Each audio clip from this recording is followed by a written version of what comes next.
Yashashga oladigan odam mazza qilib yashaydi, lekin to'g'ri tirikchilik qilib olsa ham bo'ladi, narxi juda ham arzon, lekin yashaydigan odam olsa mazza qiladi deb o'tdi. Sergeli o'zgarish Qubaytepa mahallasiga kelgan. Biz 2-3 sotuvli uchastkamizdan obzoriga bitta dona ishi bor ekan, patkirch holatda bitta dona ishi bor.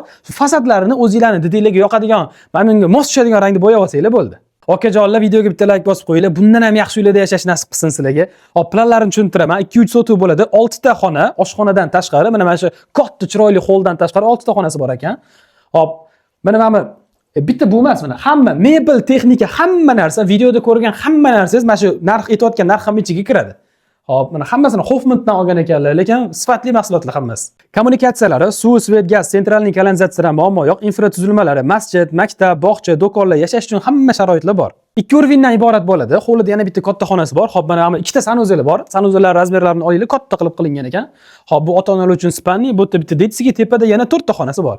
Spaniyalar razmeridan kattagina qilib qilingan. Mana orqa hovliga qaragan derazalari ham bor, orqa hovlisi ham bor ekan. Yozgi oshxona uchun zo'r variant. Bu videoni 2026-yilda yaxshi planlari bor, orzu havasi bor tanishchilarga jo'natib qo'yinglar. Narxini aytadigan bo'lsa, 138 mingga baraka qilsanglar bo'ladi bu uchastkamizni. Ko'rib turgan hamma narsalar qoladi. Mebel, texnika hammasi bilan.